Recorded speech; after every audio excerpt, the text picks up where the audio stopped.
Bien. Monsieur Hedge, mes chers collègues, bonsoir. Donc à Fos, concernant votre gestion municipale, les années passent et se ressemblent malheureusement. Par contre, le monde qui nous entoure lui change. Il change vite, profondément et à grande échelle. Et comme l'homme a peur de l'inconnu, ces bouleversements occasionnent attentisme et parfois incompréhension, voire des craintes. Si ce sentiment et cette attitude peuvent se comprendre de la part de certains, ils sont inexcusables de la part de responsables, à commencer par des responsables politiques. Car lorsqu'on est responsable, quelle que soit d'ailleurs cette responsabilité, on doit au contraire se mettre en capacité de saisir les opportunités inhérentes à tout changement. On doit aussi protéger ceux dont on est responsable en suscitant l'espoir et l'optimisme, en utilisant tous les atouts dont on dispose dans le présent et qui sont souvent appelés à disparaître pour en préparer d'autres pour le futur à travers une vision, une méthode, des projets structurants, un réseau de partenaires, etc. Avec vous, les années passent, mais vous ne changez rien, vous n'évoluez pas, vous restez sans vision, sans projet d'avenir, sans même un minimum d'idées ou de créativité. Vous êtes aigri, sombre, tétanisé, recroquevillé, buté et plus que jamais isolé des autres, que ce soit l'État, la région, le département, la métropole, les villes voisines, les industriels, le grand port, etc., etc. Alors que, dans le même temps, tout cela joue collectif pour être plus fort et pour tenter de gagner face aux grands défis que nous avons à relever. En tant que vice-président de ce territoire, comme en tant que conseiller régional, je fréquente tous ces milieux et toutes ces organisations quasi quotidiennement et je siège dans beaucoup d'instances qui en dépendent. Ce que j'y vois, y entends et constate me permet peut-être mieux que quiconque autour de cette table de prendre la pleine mesure de l'incommensurable gâchis et du temps irrattrapable perdu pour notre ville. C'est bien connu, plus on a de moyens financiers, moins on a besoin de faire d'efforts. Si c'est le revers de la médaille, c'est aussi le travers dans lequel vous vous prélassez depuis longtemps. Assis sur une manne financière qui vous tombe dessus, sans que vous n'y soyez pour rien, mais qui est appelée à disparaître, vous n'investissez pas. Vous n'investissez pas au sens où votre politique n'invente aucun levier pour démultiplier la force de cette dépense publique. Votre action engendre mollement un rapport de 1 pour 1, voire souvent inférieur à 1. En réalité, vous vous contentez de dépenser tant qu'il y en a, et comme vous le dites vous-même, tant que vous le pouvez encore. Oui et après. C'est ça votre sens des responsabilités? Regardez autour de vous, sans ostracisme et en toute objectivité. Constatez ce qui se fait, à commencer dans les villes voisines, Miramas, Port-Saint-Louis, Istres, Martigues. Votre gestion est si peu efficace que malgré un budget colossal, et je dis bien colossal parce que je suis amené à rencontrer des maires de toute la France, de plus de 100 millions d'euros pour seulement 16 500 habitants, vous vous êtes retrouvé dans l'obligation d'emprunter encore 13 millions et vous avez l'audace d'écrire que c'est parce que vous êtes doué que vous allez parvenir à renoncer à emprunter 3 millions d'euros supplémentaires. Je vous cite, milieu de la page 12 de votre robe que vous venez de nous lire. Un contrôle rigoureux de l'état d'exécution du budget, combiné à une maîtrise attentive des dépenses, ont permis de couvrir les investissements sans aucun recours à l'emprunt. Vous auriez dû écrire sans recours supplémentaire à un emprunt déjà contracté de 13 millions. Quoi qu'il en soit, malgré tous ces moyens financiers, vous n'avez pas été capable de réaliser ni même de commencer la majeure partie de vos promesses de campagne de 2014. Exit le nouveau foyer restaurant des seniors aux portes de la mer.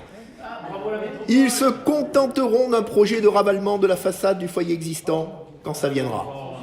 Exit aussi le nouveau quartier qui devait voir le jour au même endroit.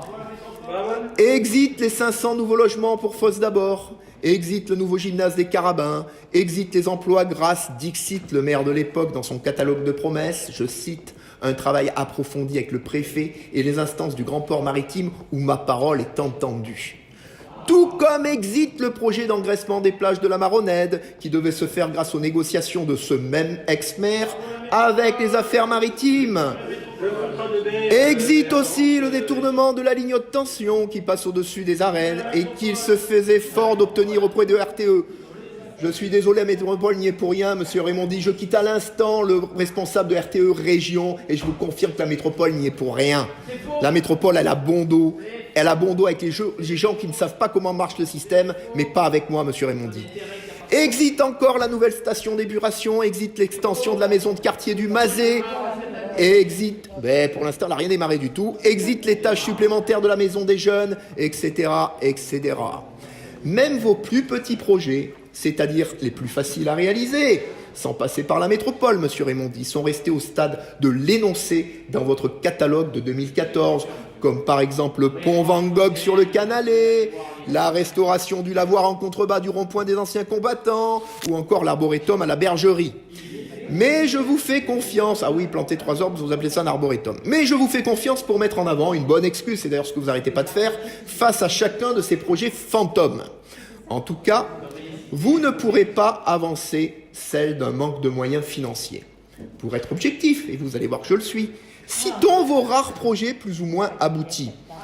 Un bâtiment en dur pour l'école Marie-Moron, un McDonald's, une base kayak réduite comme peau de chagrin par rapport à ce que vous aviez annoncé, une maison des arts en périphérie de la ville, alors qu'elle aurait gagné à voir le jour à la place de la Maison Bleue, pour contribuer à faire revivre notre centre ancien, et une Maison Bleue dans laquelle, contre toute logique, vous envisagez de faire 7 logements sociaux en réhabilitation pour un coût bien supérieur à celui du neuf. Ajoutons à cela des travaux au stade nautique qui sont loin de faire l'unanimité, vous le savez très bien, une salle de musculation dont je sais que vous êtes devenu adepte depuis votre retraite de la mairie, qui vient faire concurrence à celle déjà installée à la Val-Duc. Après, elle est fermée pourquoi? Elle est fermée pourquoi? Parce que vous lui avez fait concurrence. Mais il s'est plaint auprès de moi, monsieur Raymondi, sa femme. Mais bien sûr, je pourrais vous montrer des courriers. 2 ans qu'il est parti, pourquoi? Parce que la salle lui a fait concurrence et qu'il a mis la clé sous la porte. Il m'a contacté. Bien, ben dites à votre adjoint, faites preuve d'autorité et dites à votre adjoint de se calmer. Donc, comment voulez-vous vendre ces terrains à la Val-Duc quand vous avez ce type de comportement avec des gens qui, justement, mettent la clé sous la porte par rapport à des concurrences que vous mettez en place par ailleurs? D'ailleurs, la SPL en question, qui n'arrive pas à vendre les terrains, que vous avez créé, au passage, c'est elle aussi. Bon, je peux continuer. Vous avez écouté, vous pouvez écouter quand même.